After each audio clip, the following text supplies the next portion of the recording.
A lot of people hear the word probate and they immediately want to avoid it. And the truth is, some assets can avoid probate entirely, but it depends how things were set up before the person passes away. This planning needs to be done during one's lifetime. We can't change things after the fact and after they've already passed away. I'm Darcel Lobo, an estate planning attorney in Normandy Park who helps families and individuals with their estate plans and getting an estate plan in place to protect their families and their assets and their loved ones. And if you've been thinking about estate planning and knowing that you need to get it done, but wondering if you need or want to avoid probate, today's video is for you. So we're going to provide kind of a roadmap today of understanding probate, what goes through probate, how to avoid probate, and answer some of the common questions that we receive. Now, let's start by talking about estate planning. Here in Washington State, for an estate plan, you're looking at primarily two options: a will option and a revocable living trust option.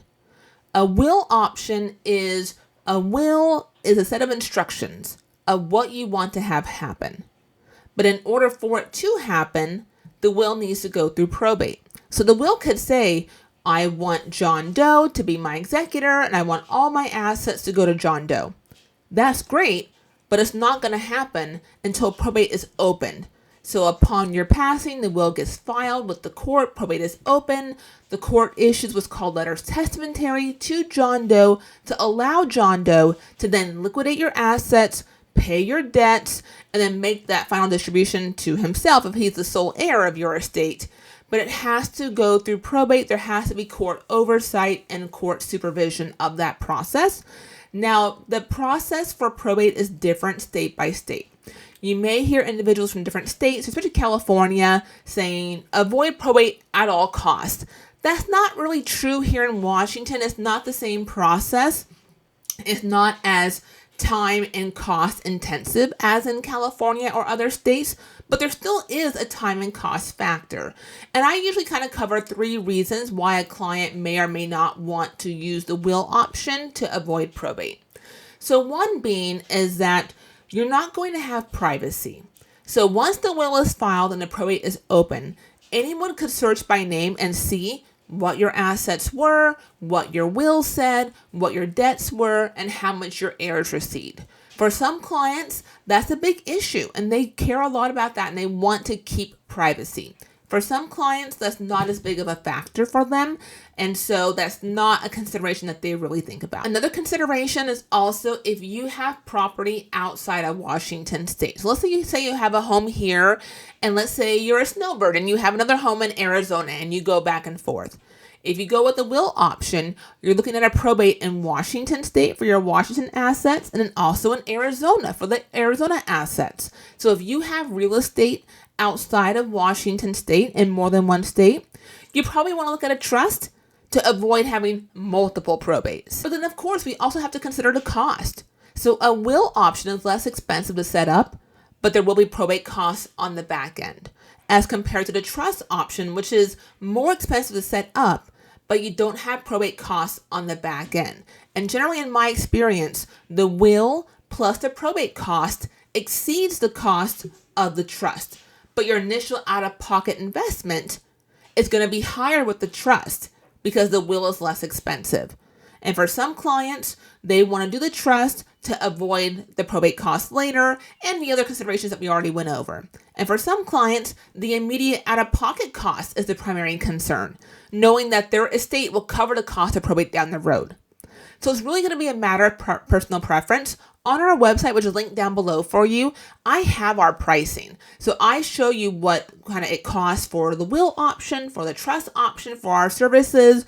Now, those are kind of ranges. For some clients, their plans may be more complex than others. There may be businesses, there may be minor children, there may be multiple properties. And so I try to give you a starting price or a range to kind of know what to expect. I try to be transparent with all of our fees and having them on our website, and when we update them, we provide that information to you as well.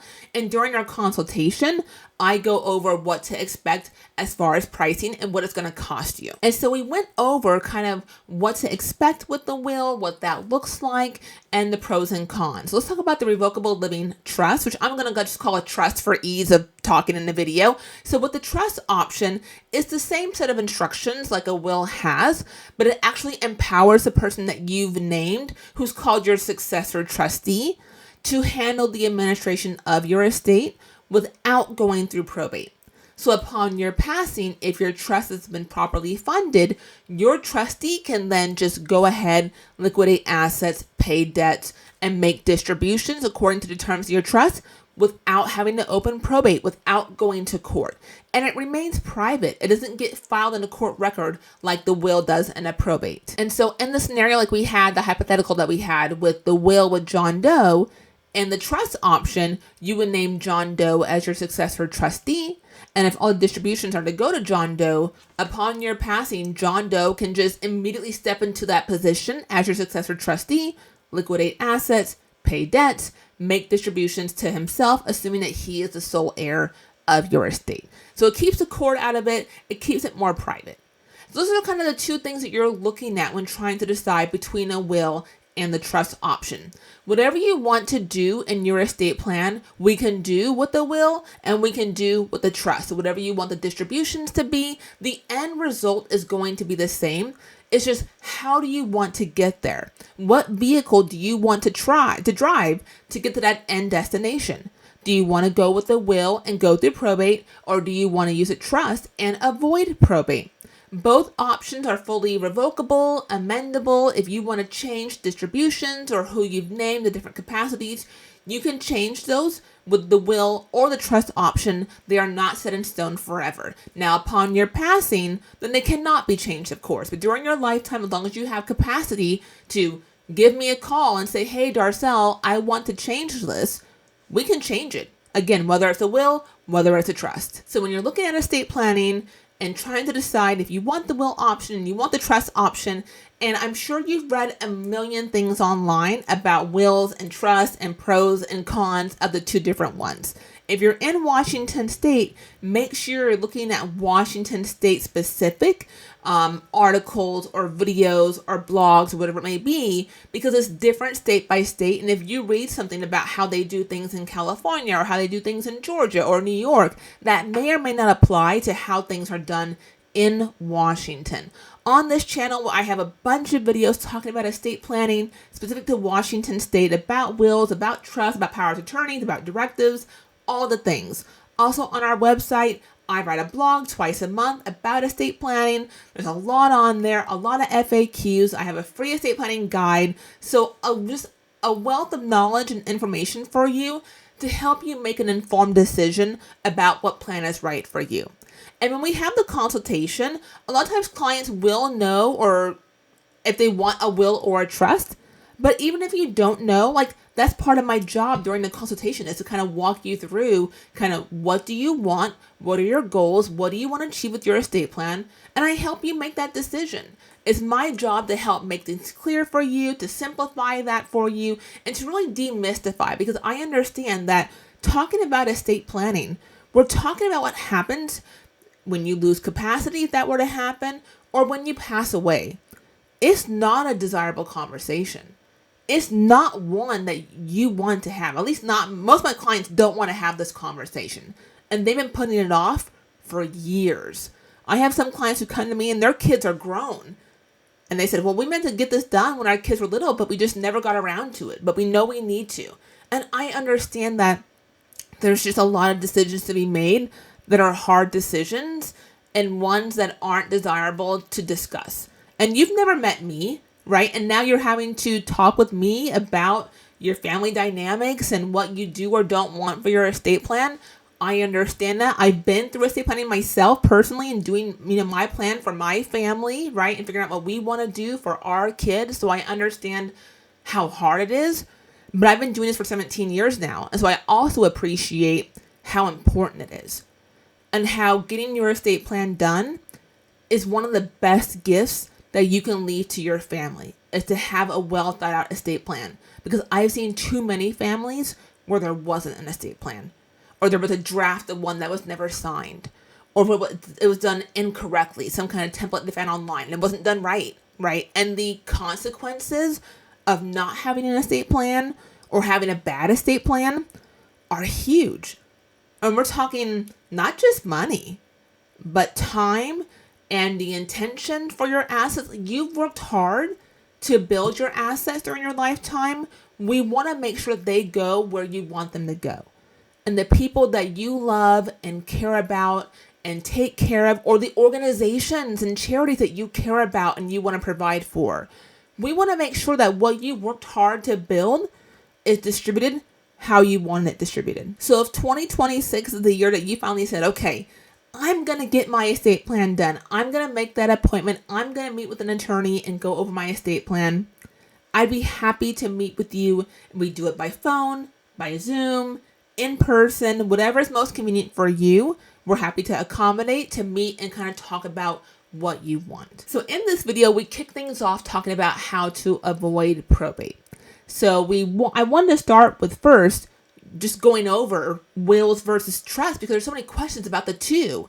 And a lot of times people will think that having a will avoids probate. It does not. With a will, there will be a probate. With a trust, that's where you can avoid probate. But there's other ways to also avoid probate. So let's make sure we get into those in this video as well. So aside from going with a trust, if you have jointly owned property with right of survivorship, this could be real estate, this could be financial accounts, any kind of investment account. If you co-own the account with somebody else and it has with right of survivorship, that means upon your passing, it goes to that joint owner who has the right of survivorship. So the first person to pass, everything goes to survivor. But you have to remember, it has to say with right of survivorship, especially with real estate.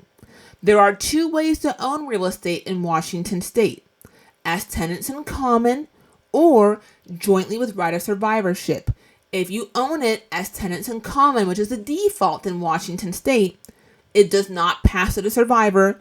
It goes to your estate according to your will. With right of survivorship, it will go to the survivor upon the first person to pass. That's another way to avoid probate. And if you have property held jointly with right of survivorship, it does not matter what your will says. It does not matter what your trust says. That designation with right of survivorship is going to supersede what your trust or what your will says. So make sure that you're reviewing those and updating them as you need to. And if you want it to pass to that joint person upon your passing, make sure it has with right of survivorship in the ownership documents. All right, next let's get into beneficiary designations. Similar to joint with right of survivorship, if you have a beneficiary named for any type of account, this is primarily financial accounts, right? So checking, savings, CDs, investments, brokerage accounts. Any of those accounts are going to pass to the named beneficiary. So if you named someone as beneficiary 20 years ago and you don't want that person named anymore, you got to make sure you update that. It doesn't matter what your will says. It doesn't matter what your trust says. That beneficiary designation will supersede. Along these same lines, if you have a minor named as a beneficiary, you need to get your estate plan done immediately. Because in Washington state, a minor is not competent under state law to inherit anything. And so we do not want someone under the age of 18 who's legally a minor to be named as a beneficiary. And a lot of institutions will allow you to name a minor, and they'll let you put that person down, date of birth, no problem.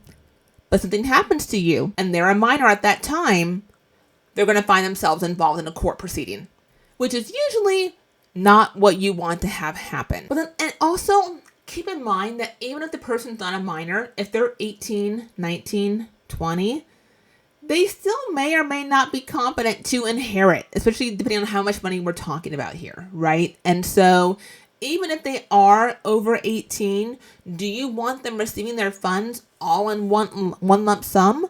Or do you want to have some added protections and to have funds being used for, college and healthcare and things like that, with lump sums being paid later at age 20 or 22 or 25 or even beyond, right? And so think about that as well, is that depending on how much money we're talking about, someone who's 18 still may not be quite competent to inherit proceeds from your estate. Okay, and next, this is specific to Washington State. A number of other states have this as well, but not all states.